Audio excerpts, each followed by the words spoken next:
Hi, everyone, and welcome to episode 156 of the Tick Bootcamp podcast. The title of today's interview is All Things, an interview with Jaime Jamgochian. My name is Richard Johannesson. And I'm Matt Sabatello. So, Matt, the title of Jaime's new album is All Things. Jaime is a Christian artist who has been suffering from Lyme disease for quite some time. And her Lyme disease diagnostic journey was long, and her treatment journey was long. And she was doing pretty well after being diagnosed with managing her Lyme disease symptoms with the doctors that she was treating with and with the Rawls protocol.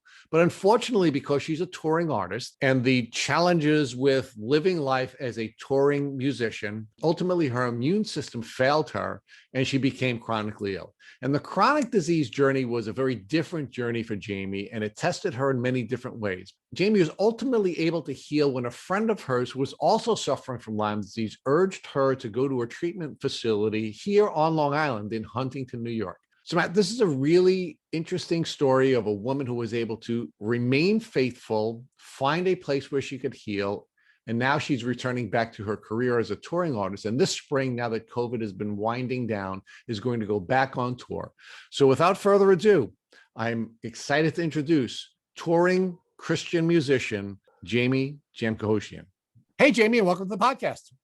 Hi, thanks so much for having me. We're really blessed to have you, Jaime. We've been really excited to interview you, and the day has finally arrived where Jaime is now going to be able to bless all the listeners of the Tick Bootcamp podcast with her journey. So, Jaime, talk to us about where you grew up and what your childhood experience was like. Yeah, so I grew up right outside of Boston, Massachusetts, as we say, Boston, and in a town called Reading, Mass.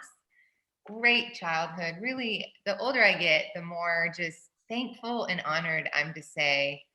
Wonderful parents, great younger sister, really good family, close family.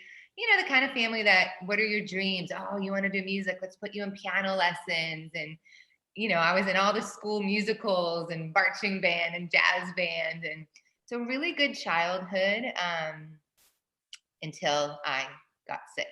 Okay, so let's talk about, so you had this really warm family who supported you in your effort to pursue your dreams. You dreamt of becoming a musician, and as it turns out, you were able to pursue and succeed in becoming a professional musician. But we're going to get there. Yeah.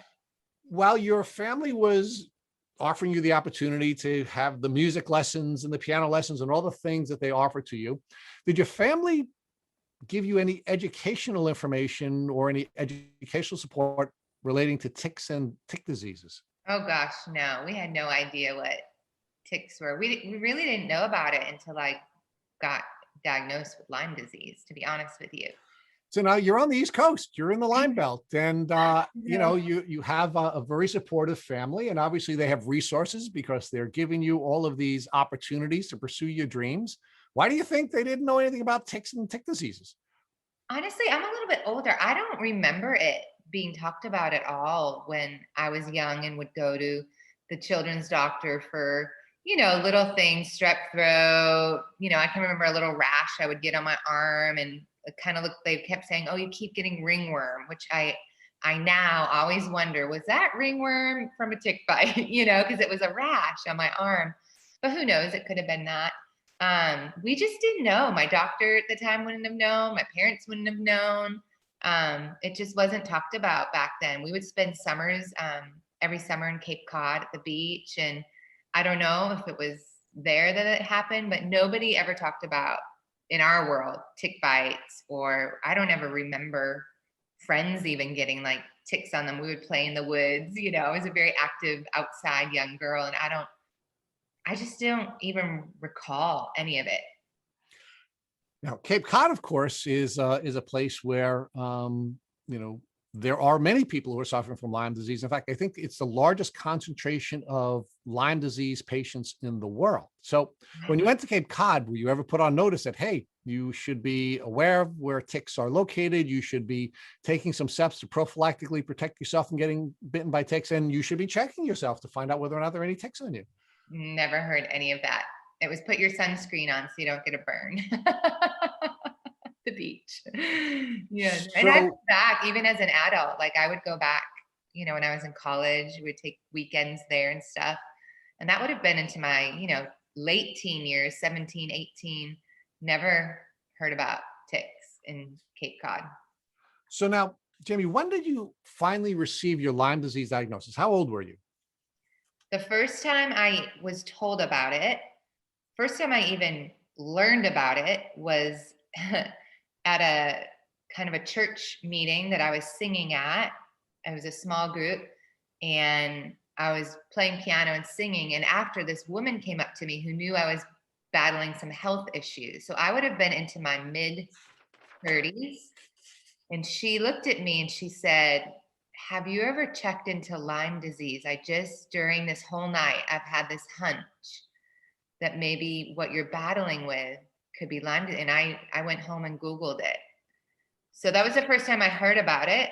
And then I did go to my doctor, who was more of a holistic doctor, who had been treating me for a lot of symptoms prior to that moment, and said to him, "Do you think this could be Lyme disease?" And it's like his eyes lit up, and I almost wanted to punch him, because why didn't we go down that road 5 years ago, you know? And that's when he did my first blood work to check for Lyme, and when my first markers came up. Okay. So let's walk it back. Okay. So how long were you symptomatic? Meaning, how long were you feeling symptoms of what you now know to be Lyme disease prior to this diagnosis in your mid 30s? The first time I remember something not being right was as a child. I would get excruciating migraines quite often. And, I would have to miss school. It would make me very sick. I'd be up all night in excruciating pain, throwing up. So that was strange to be a young girl. We're talking like 7, 8, 9 years of age. That's a strange pattern for a young girl. A lot of strep throat infections, tonsillitis.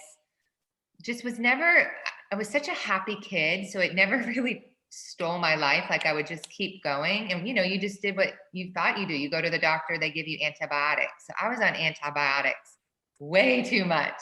And then I think in college, the next big sign was the chronic tonsillitis. I just could not shake getting tonsillitis. So finally, I had to go to a vocal specialist, and they're like, "You have to have your tonsils out. This is getting too much, too big." My tonsils are huge and so infected.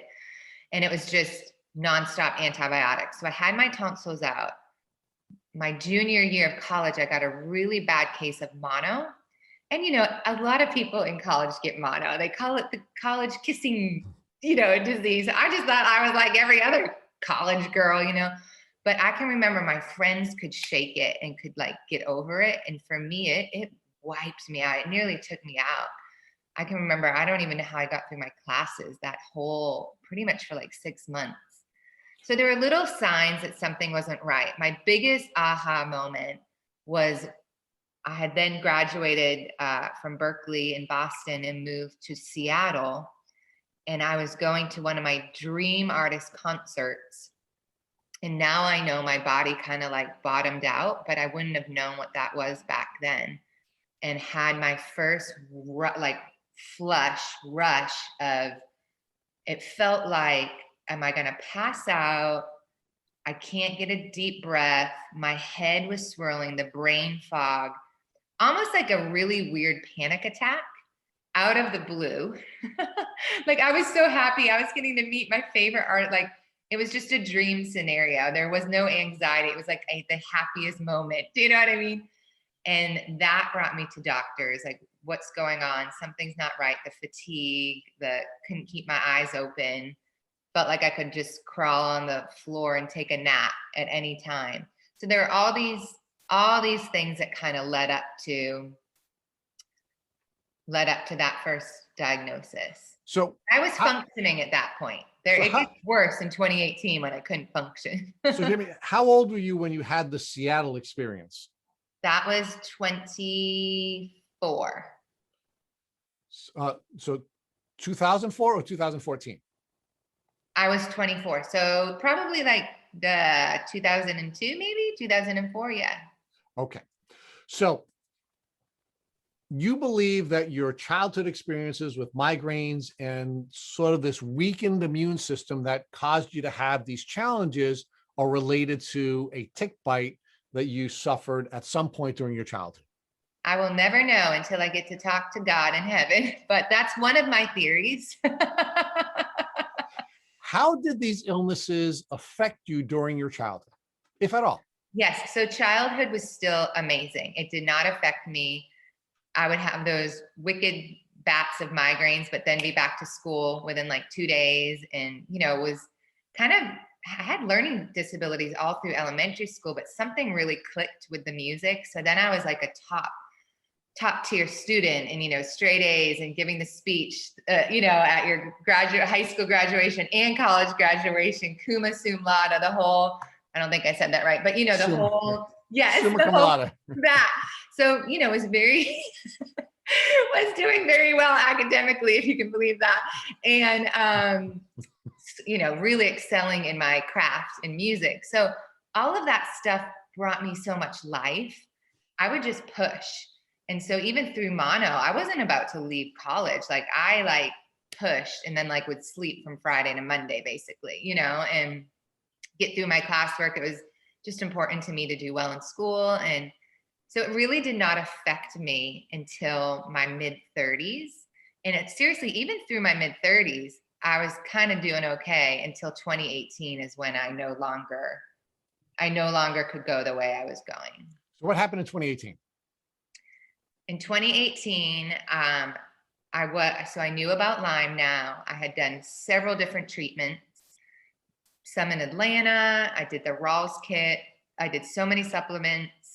I mean, I did sauna. I did everything everybody was telling me to do, basically. Binders, all of it, charcoal. And then in 2018, I started getting headaches again, and they reminded me of my childhood headaches. I had also been traveling internationally, so there's a few pieces of the puzzle. Got very ill when I got back from Peru, and very ill when I got back from the Philippines. But it could have just been too much for my body, like the stress of it all. And one morning, August 26th, I believe, 2018, I woke up and felt like I couldn't lift my head off the pillow. A different kind of headache. And my brain felt swirly.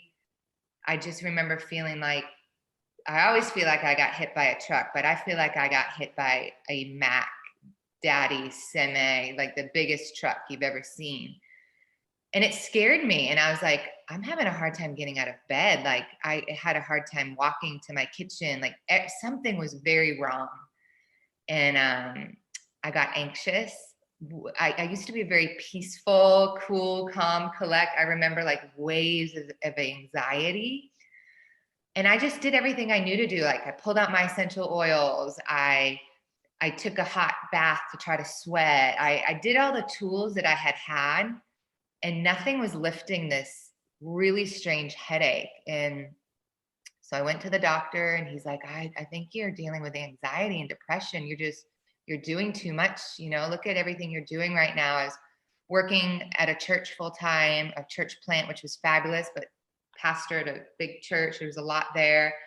I was traveling in music, touring, making a new album. So it kind of made sense, but I was like, no, that you don't know me. Like no, I don't think it's depression and anxiety, but okay, if that's what you think. And man, within 3 days, I couldn't really get sentences out. I just would cry, the anxiety.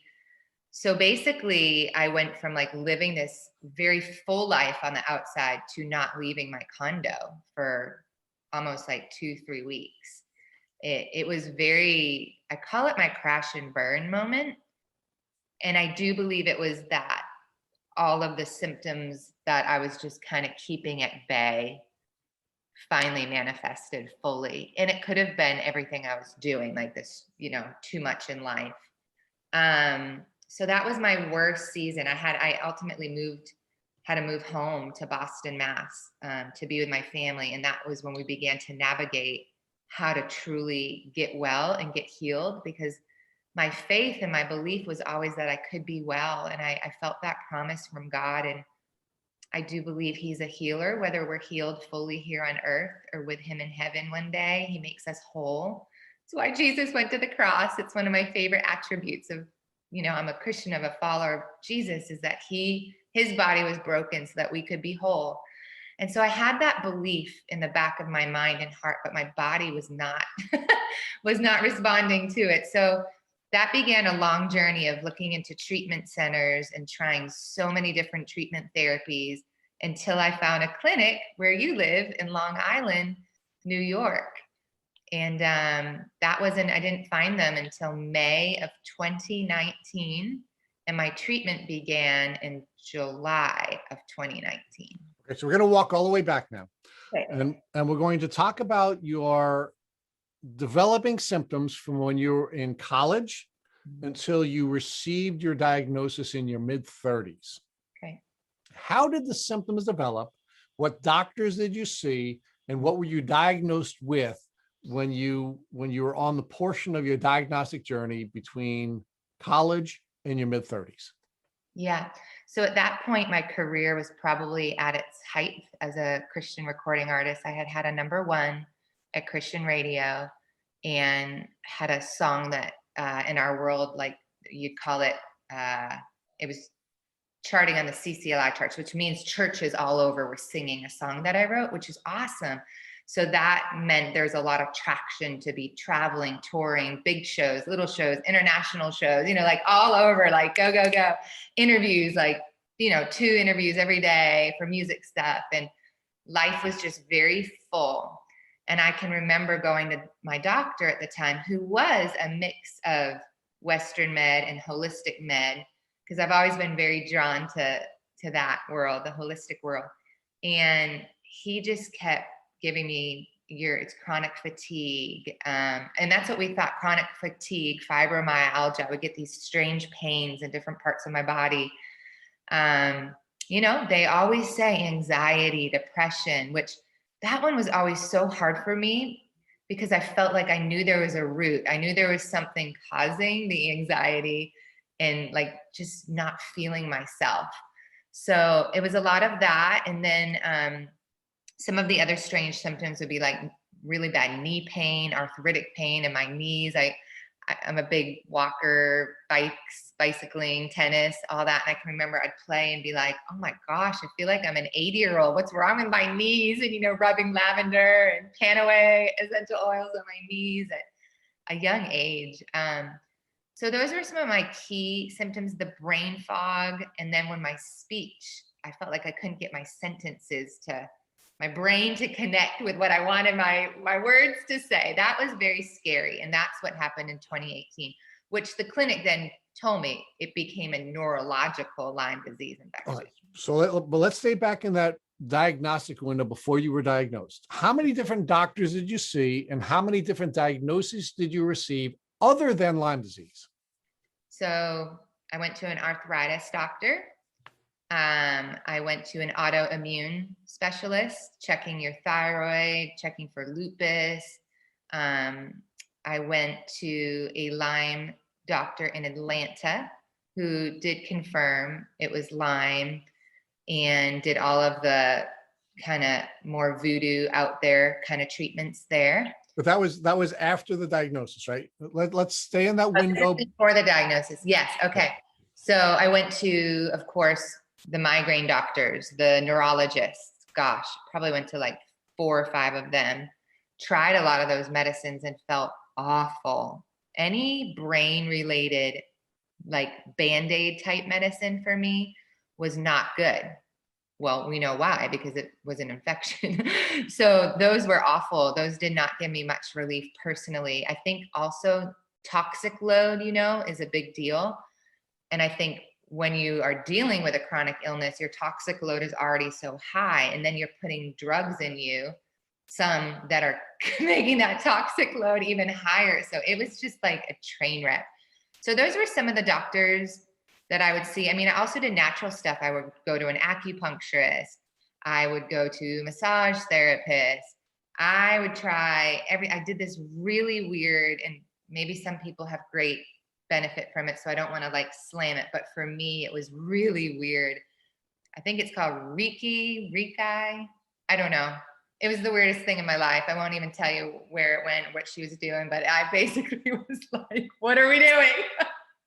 And I'm a little out there. It was way too out there. It just didn't work for me. I might have trauma from that. I think that's something I need to look into.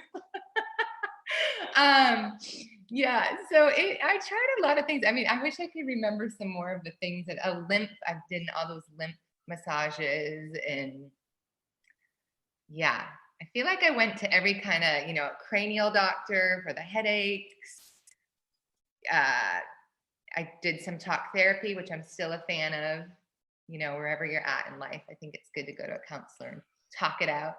Neurofeedback, biofeedback. Yeah. Now, none of the doctors that you were treating with ever even suggested Lyme disease might be a possible diagnosis. It wasn't until somebody who you were fellowshipping with approached you and said to you, hey, you look like you have Lyme disease. Yeah. It was until around 35. Yeah. So how about 10 years of just knowing something was not right, but pushing through and trying all these weird things. Now, how were these symptoms impacting you? You said you were at the peak of your career, where you were an artist who was being recognized on various charts and in Christian communities. How is this impacting your ability to uphold your obligations to all of these commitments? That's where my faith really, I don't know how people navigate something like this without God. Like for me, I just every day, God was my strength, and I love what I do, and I had such a clear purpose and call. I love helping people. I love sharing the love of Jesus. I love sharing songs of hope. That I really believe that was the gift from God, because I don't know if I was doing something, a dead end job or not fulfilled in life, I think it would have taken me out. But where my faith was so strong, I kept believing and knowing that, okay, this is going to change. But I love what I was doing. So even though there would be mornings I would wake up in a hotel room and feel like I don't even know if I can get out of bed, the reward was knowing that that night I was going to get to sing to thousands of people. So it kind of helped me navigate that season, if that makes sense. It also burned me out, so it's like, it was good and bad at the same time. Well, how much traveling were you doing? Specifically, how much air travel were you doing during that window of your life? So at the height of my career, we were in tour buses, which means you get on a bus with your band, your road crew, your manager, your everybody, and you could be in a 60 city tour for the fall. You leave on a Thursday and you bus back on a Monday. It's draining. It's not glamorous. You're sleeping in a bunk on a bus with 12 other people. You have your own little space that didn't come out right. You know what I mean? And you're doing shows. So, you're doing a show at 7, you're signing autographs and hugging people, and till 11:30, midnight sometimes, or you're getting back on the bus at midnight. You're eating gross food from midnight to maybe 2 a.m. because you're all on this high from a show with your band and watching movies and hanging out. And then you're going to bed really late at 2, sleeping till like 10, the typical musician life.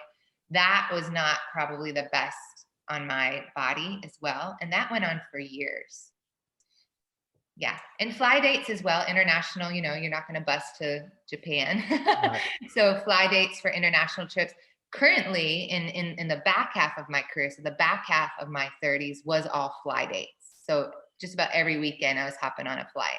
So it sounds to me that your body was managing your Lyme pretty well, but your lifestyle was certainly causing a great deal of immune disruption to take place. And over some period of time, you ultimately crashed.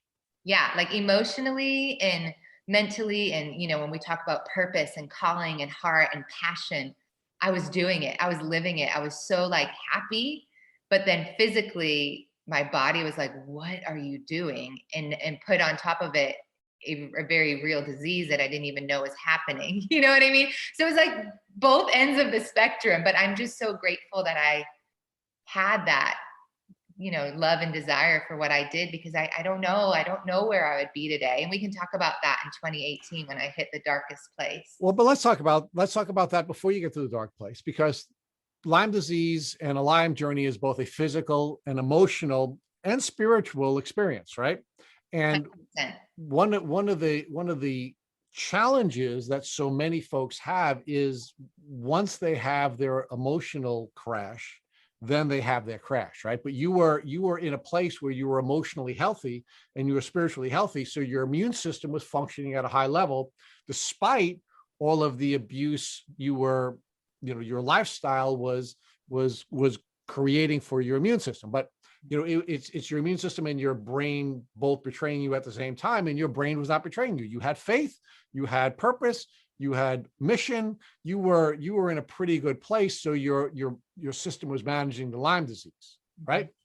So let's talk about your diagnosis, right? One of the people that you're fellowshipping with recommends that you test for Lyme. You test for Lyme, and now you test positively for Lyme, but you're still able to manage it, right?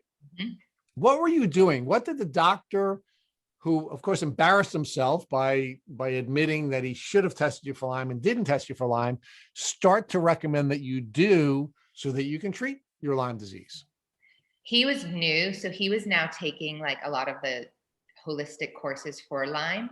So I think I was one of his first to come back positive in his practice here in Franklin. And I rather not share his name because That's okay. We don't need that. yeah, I felt like we went around the biggest track forever and ever and never really, landed anywhere.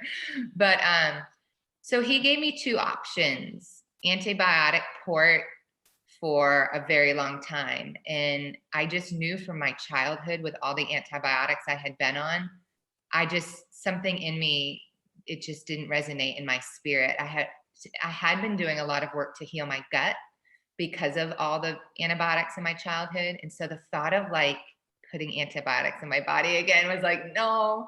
And then he gave me the Buhner, did I say that right? Protocol.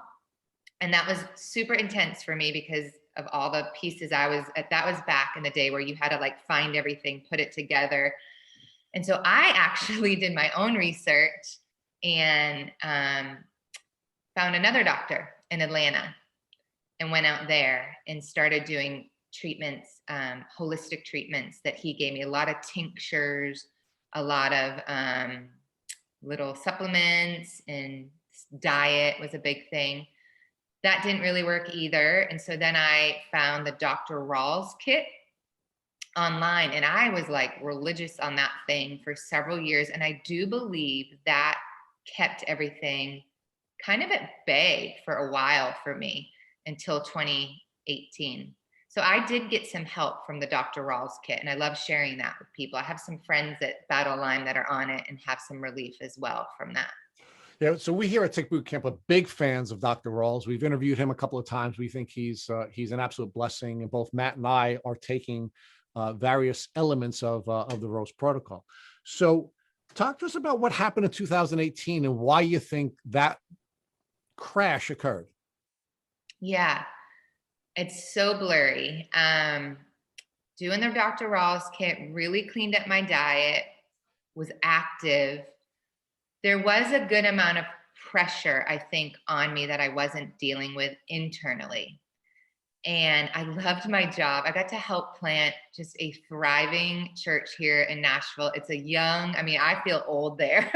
It's young people, college coming, and just encountering God for the first time. The music is phenomenal. It's like you're at an incredible concert, but it's worship music, and that brought so much life as well. So I was pastoring a lot of these young new believers, and that brought me a lot of joy in life, because I actually didn't come to know the Lord until I was 21. So that's a part of my story as well, is just loving the hope that I found in Christ and loving sharing that with people, because I think we can reach out to a lot of things to try to make us whole. Even I've noticed in the holistic community, that can kind of become our God. And I'm going to try to be as healthy as I can, mind, body, soul. And sometimes I just want to be like, you're missing the main ingredient, but we all have our path. And, I want to be gentle here.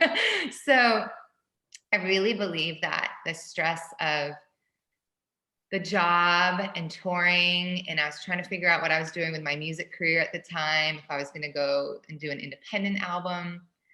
And a lot of now knowledge that I have, like even where my body was at 40, you know, your body's changing a little bit, and just crashed and burned. And I also wonder, like, did I get rebit? Like, I was active, I was outside a lot. Did I get rebit by a tick and not know it? At that point, I would have been aware of if I had seen one. But you know, they're so small and they really are pretty bad here in Nashville, Tennessee. So I don't know what caused it, to be honest with you, because mentally and emotionally, you know, I felt like I was in a good place. There was some disappointment. I was trying to navigate some dreams, other dreams, not music related, that I was wrestling with God and just, but I felt like it was in a healthy place. You know, I think it's good to ask questions and to go to those deep, dark places of the soul that, you know, you have to bring up and wonder why some things haven't happened the way you would have hoped. I don't know. It's a mystery. Well, let's talk about the reinfection element of this journey, and we're going to see if we can deconstruct what was happening in 2018 together. So you brought up the prospect of being reinfected. Were you taking any steps between the time that you were diagnosed with Lyme disease in your mid-30s and the crash to make sure that you weren't going to get reinfected?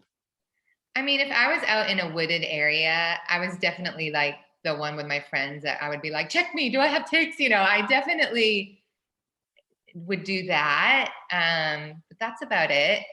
But did tick checks become a regular part of your experience? Meaning, did you every single day disrobe at some point, or as you were getting out of the shower, go through a process of making sure that you didn't have a tick anywhere on your body? No, and like I said, I'm a walker. And so even in that season, you know, and I love nature. So I'm in, you know, treed areas, wooded areas. No, I mean, I have long hair. I wear hats when I'm outside a lot, but, you know, I still ticks can, you know, fall from a tree into your hair. Dr. Rawls, I used to listen to him and he would be like, wear a white hat, wear white clothing, braid your hair, do something, you know, so that it doesn't. But no, I was not checking myself. Okay. So what else was going on in your life at that time? Were you engaging a lot of air travel, for example? Because remember, air travel is very immunosuppressant, right? It will disrupt your immune system. So, you know, there could be these events that, you know, your body could have been managing the Lyme disease, and then something caused you, or some group of things could have caused you to suffer an immune disrupting event.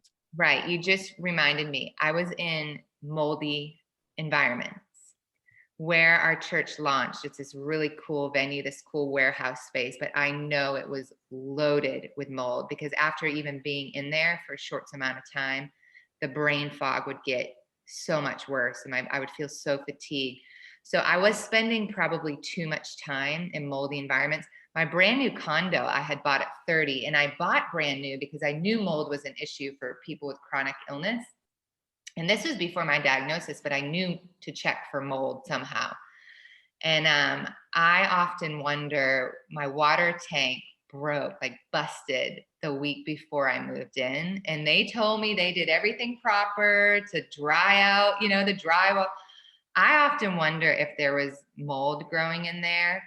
You know, you couldn't smell it. You couldn't, I had so many people test, but in the back of my mind and in my heart, I've always wondered if there was a mold issue. And I know that that compromises your immune system. And so now that I'm on this side of it, like anytime I get tested for things, mold is always on the top. Like, you're very allergic to mold. I'm like, yep, I know. So I have to be careful not to be in moldy environments. Hotel rooms are the worst for that. You know, in my industry, they're not always putting you up at a nice 4 or 5-star hotel. Unfortunately, because I love that. But let's be honest, who doesn't? But I do think the mold played a big that, and I was flying. Yeah, all of that. So it sounds to me in 2018 you had a lot going on, right? You were being blessed by participating in these pastoral activities, but it wasn't the nicest place and it was full of mold. So we know that mold is an immune disrupting substance. Well, that's my theory. I never checked it, but that's my theory. Oh, but it absolutely would be. And that's what I'm trying to do with you. I'm trying to, sort of deconstruct this together, because something happened in 2018 where your immune system could no longer manage the load, the microbe load, and because of that, you crashed, right? So you're traveling, air travel. You are in the presence of mold. You are very, very busy, and your immune system crashes because of all of these various stressors. And now talk to us about what you did after your immune system crashed. Oh, I think I went, at that point, I wasn't well enough to get to Atlanta. So I think I went back to my old doctor and I was so low. I think I was like, you need to put me on something. Like, this isn't right. Do I need an antidepressant? But anxiety was, I had never experienced that kind of anxious feeling before. It didn't feel like a panic attack. It was this chemical reaction in my body. Because I know what panic attacks feel like. Had a few in my life. This was like chemically something felt off, and I can remember saying my brain doesn't feel like it's functioning right, and I would cry to my mom on the phone. I'd be like, feel like I can't get my words out right. Like my thoughts won't. Something is wrong neurologically. And, everyone would look at me because I'm a happy, positive person and would still put my lip gloss on and my mascara on and be like, you look fine on the outside. And I'm like, no, something's very wrong. And I almost felt like people wouldn't believe me. And that was really hard, because then you start to wonder, like, am I making this up? I'm like, no, you're not one of those people that make things up. And I also learned to have a very high pain threshold, which is good and bad, but like your body's sending you warning signs. And I would just blow right through those, push right through those. But no, I should have been yielding and listening to those pain warning signs.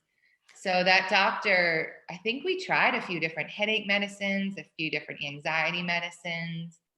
Nothing worked. If anything, it made me spiral even more and put me in a really dark place.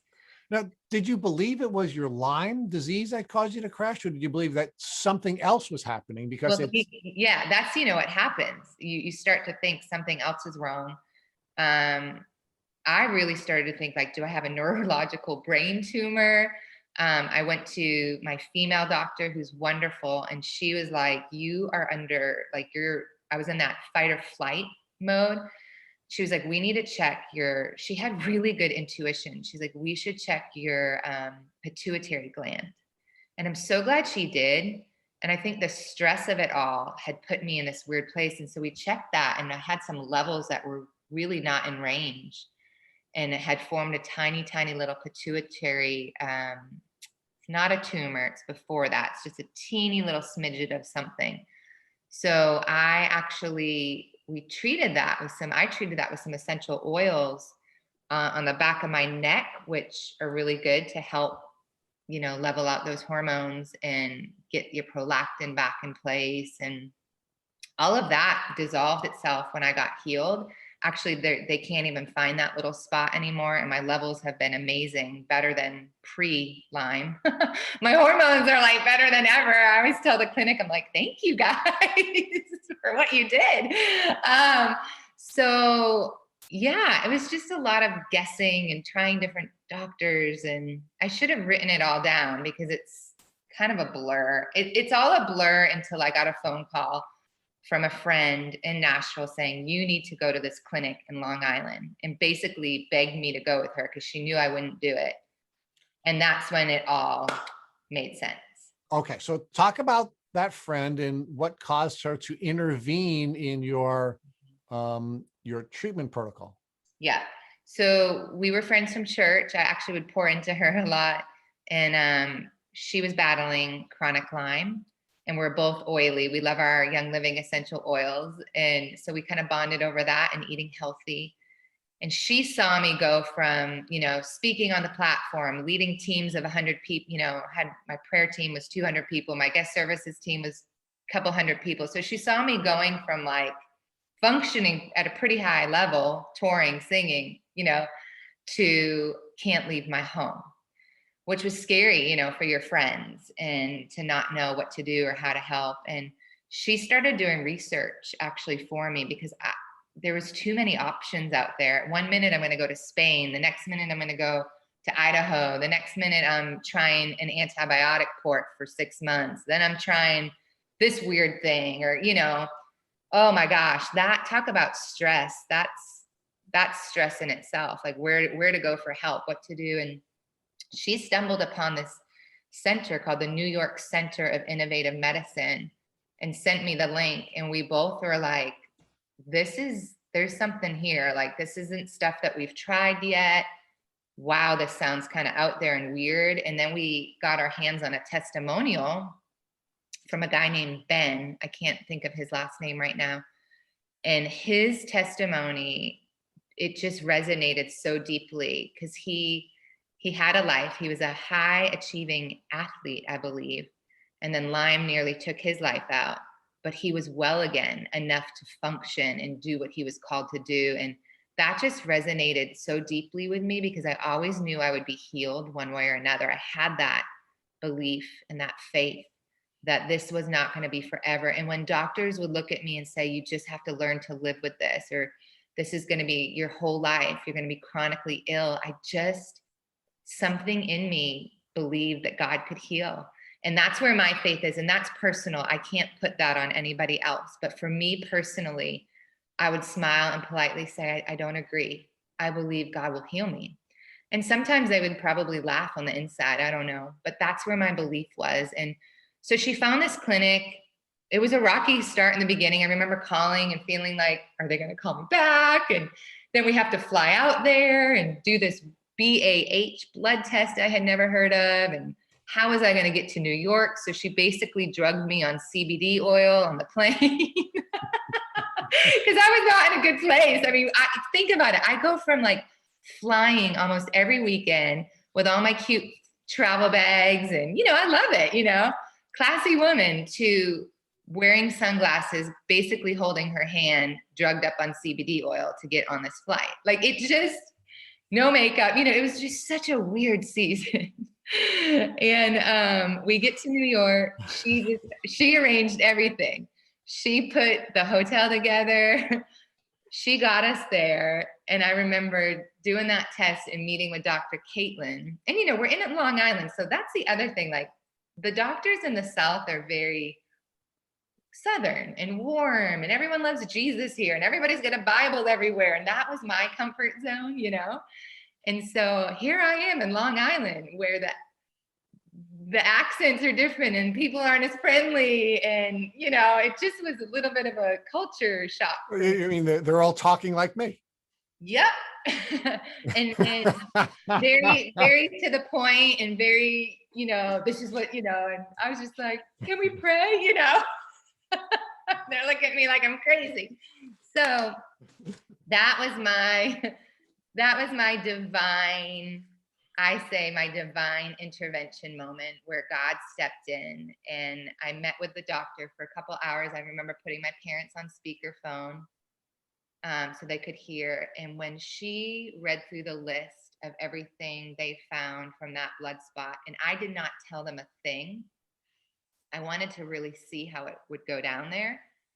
And they nailed it. Babesia, Bartonella, Epstein-Barr virus, massive viral overload, fungal infections. I hadn't even told them that I had dealt with a little bit of like toenail stuff in my past that, of course I went and got lasered off, or like little things that, they just knew. They knew the toxic load. They even were able to test the emotional side and say, hey, what happened when you were 25 to cause a trapped emotion, like in your kidney or in your heart?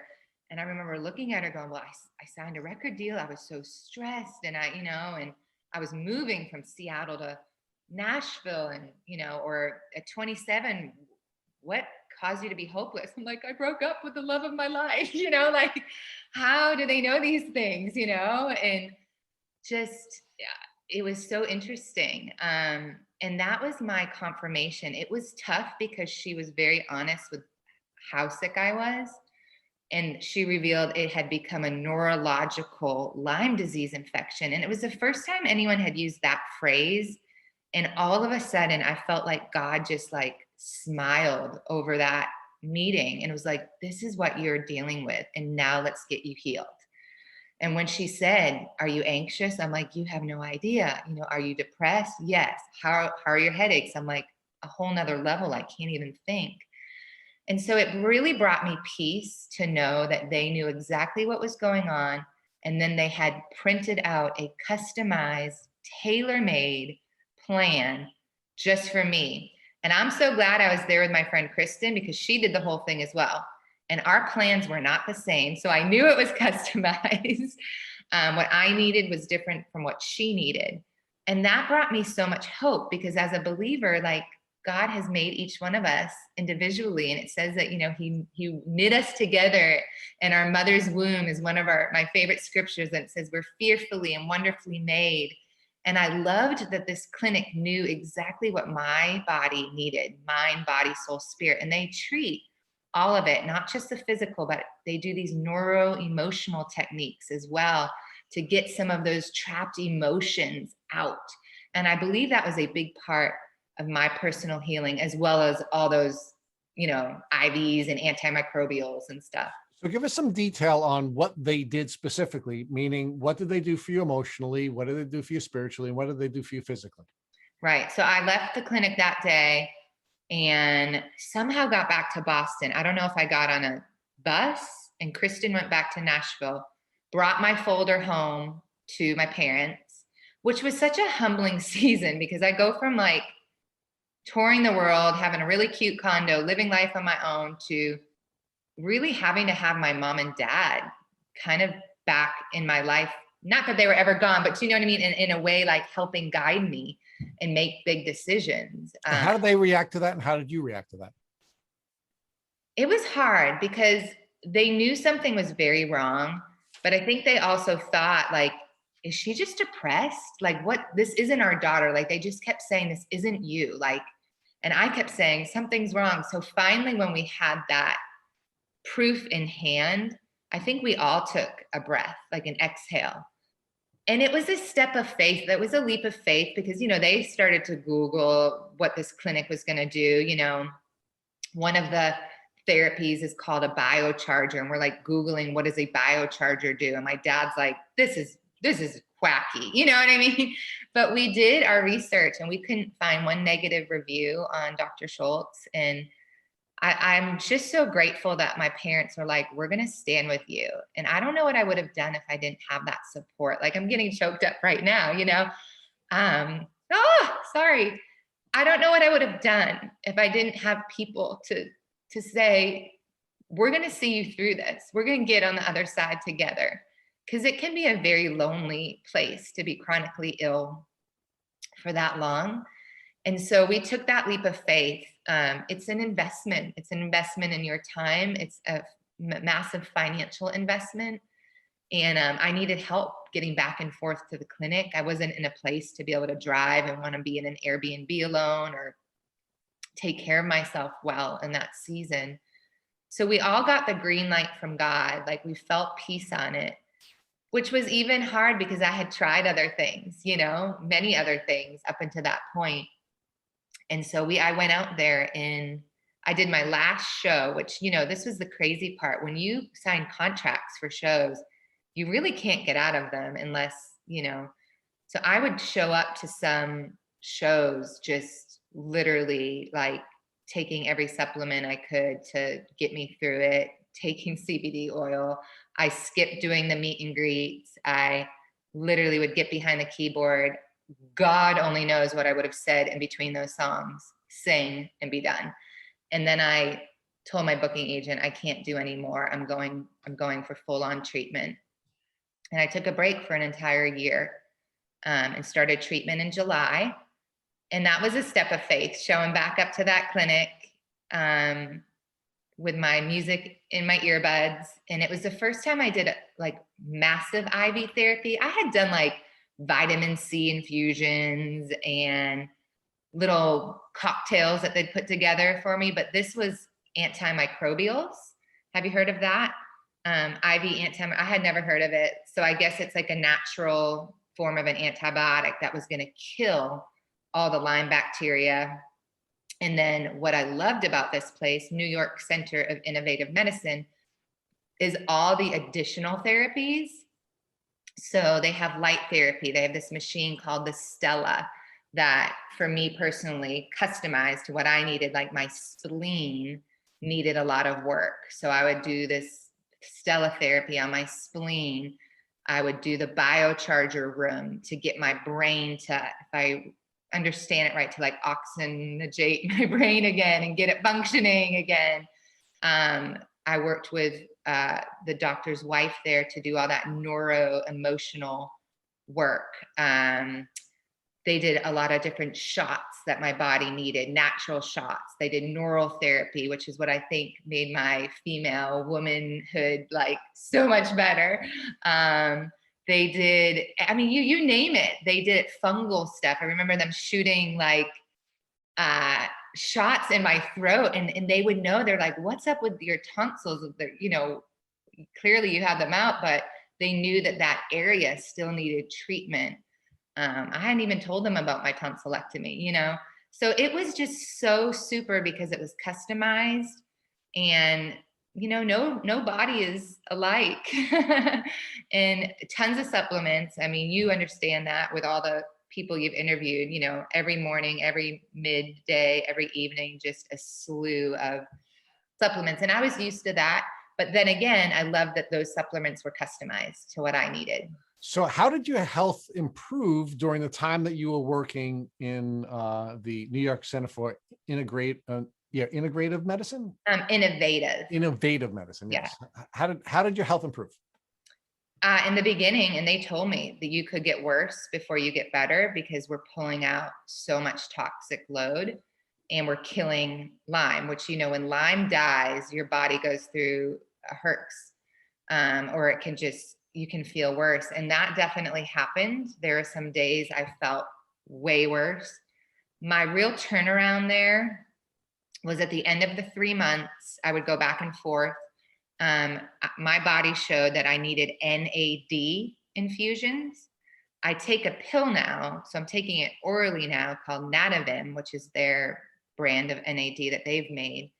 But when I started doing those NAD IVs, the funny part is it was the worst treatment for me. For whatever reason, my body did not respond well. And literally, I haven't had a baby yet, but it felt like I was giving birth. The pain level was, I can't even describe it. And so they would slow the drip down. I think it normally takes like an hour or two for people. It was like double for me. I'm sitting in that chair for 3 to 4 hours, running to the bathroom. Like, it just did a lot of stuff to my body. Where did you feel pain?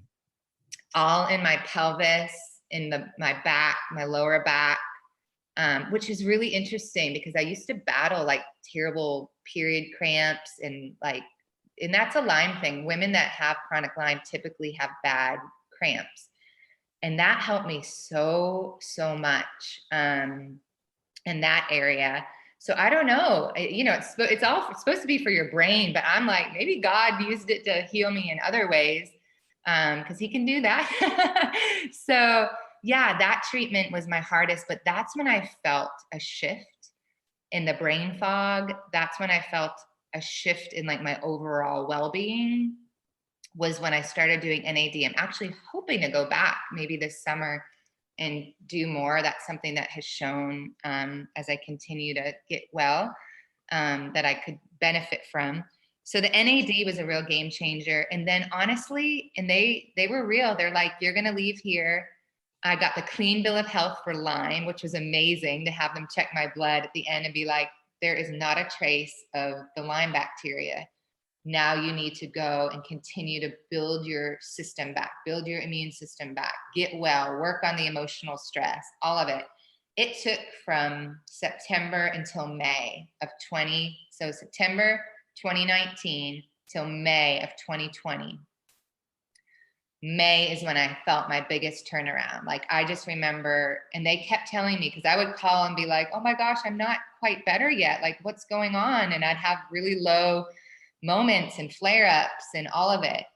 And in May, something just in my body shifted. And they had told me it could take up to a year to really feel better. And I'm almost on my second year. This May will be year 2. And I now am starting to feel better than before any of this Lyme stuff. Now, I still have my triggers and my life has definitely changed, but I feel better in some ways and have more healing in some ways than before any of this Lyme. So I am like eternally grateful for God for healing and for Dr. Schultz at the New York Center. So where are you professionally? Have you been able to go back to work?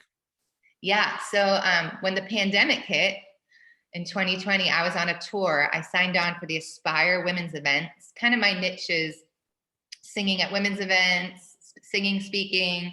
And we were 3 weeks in out in a West Coast run in California. It was going so well. I just couldn't believe I was back to doing what I loved, you know. Was working on maybe putting out a new album. It was in the back of my head. And the pandemic hit. So we get sent home the end of March or mid-March. And I think even, I mean, I hate this pandemic and I hate all the negative things, right? But personally, it did slow me down again. And maybe that's what I don't know, it's what I needed. So March, April, May started to feel better. And in May, I decided, okay, no touring probably for the rest of the year because of this pandemic. So I decided to make an album. So it had been several years since I had released a new album, and I felt well enough to be in the studio. I had songs I had written pre-Lyme. I had songs I had written at the clinic. I had songs I'd written after.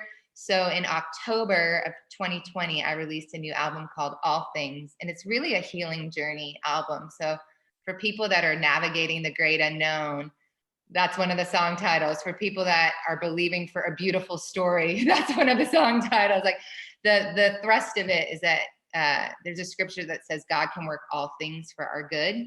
And I just had to cling to that during my whole healing journey, that somehow, even when I felt like I was in the pit of hell, didn't want to live anymore. And I know people can relate to that. And I don't say that lightly. There were days that I did not want to live anymore, but he could work it somehow for good. So the title of the album is All Things. And the most special song to me is probably All Things for Good off that album. Amen. But yeah, I'm about to tour again. It picks up, can't even believe it, March 25th of this year. We'll start the spring tour, and then I'll take a little break in July and August and be back out in the fall. Hopefully international trip to Norway, but it's been a little bit tricky booking that one. So talk to us about your transformation. What part of this journey has been beautiful, and how has it changed you in a way you believe you would not have changed had you not gone on your Lyme disease journey? Yeah. Oh, I think anytime we go through suffering, long suffering, we have to learn things like perseverance. We're forced into learning what it means to persevere. We're forced into learning how to train our mindset and our spirit to see the beauty in the ugly and in the mess.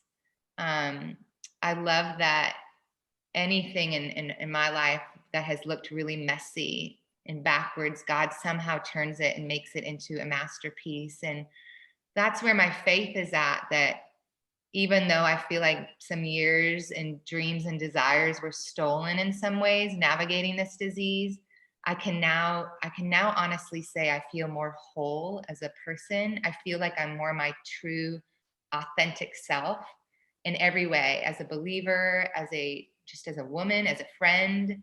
I feel more honest in a lot of ways. I think you can learn how to relate to people. Your compassion is going to grow. Your empathy is going to grow. So I do believe it's made me a stronger person. And I also got to see the hand of God in something that didn't look good and didn't look like, we have this big song in my genre called He's a Good, Good Father. And I do believe that. He's a good heavenly father. But it didn't look good in that season. But I've gotten to see how he can work everything together and make it good. All things. Yeah, All Things. How we got the song, the album title. He's making all things and just thriving in some areas that I wasn't thriving in before. I can remember one of the treatments, they had me think of 3 things that I would want to do when I was well. And I was like, oh, whatever. I'm just going to lay here and sleep. You don't know what my head feels like. How dare you ask me to dream like that? And I've been doing all 3 of those things the last, year and a half. And just to have basic life back, you know what I mean? To want to go out with friends, to want to play tennis, to want to get on my bike, to want to do things, that I didn't want to do for a while. It's pretty amazing. So now I'm going to ask you to bless us with one last thought, which is, if God forbid your mother came walking into your room today and she had a tick biting her on her leg, what would you recommend that she do so that she wouldn't have to suffer on a chronic Lyme disease journey? Okay. First of all, we would get the tweezers and pull it off gently so that we don't break the tick, because that's important. You really want to try to keep the tick intact. We would send it out to either IGeneX or one of the labs that can test to see if that tick is carrying a disease. And if it's that fresh and that new, and she had any symptom like a bullseye rash, a fever, a headache, if anything in her body felt off, I think I would go on a round of antibiotics and just knock it out right away. And had I known, I would have. I didn't know that, because when it becomes chronic, I think there's a big debate if antibiotics work once it becomes chronic. I don't even want to get into that because I don't know the science behind it. But yeah, I think that's what I would say. Let's send it off. If you don't feel well, let's get you on antibiotics. If that tick came back carrying anything, let's go after this hard. I think I would have her do antibiotics just in case. I wouldn't want anybody to walk this road. Thank you for listening to the Tick Bootcamp interview with our guest, Jaime Jamgochian. To our listeners, we have a call to action. First, if you'd like to learn more about Jaime and her Lyme disease journey, please visit her Instagram pages at Jaime Jamgochian or All Things JJ Tips. Second, if you enjoyed this episode of our Tick Bootcamp podcast, please share with your friends by using the social media buttons you see at the bottom of our post. Third, Tick Bootcamp has created a Tick Bite Blueprint that has been inspired by the information that has been provided by past podcast guests. We urge you to visit our website at www.tickbootcamp.com to view the blueprint. Please note we would appreciate any input or any improvements you would like to share with us. Fourth, don't forget to subscribe to this podcast on iTunes, Google Podcasts, or Spotify to get your automatic episode updates of our Tick Bootcamp podcast. And finally, please take a minute to leave us an honest review and rating on iTunes or on our website. As always, we thank you for your attention,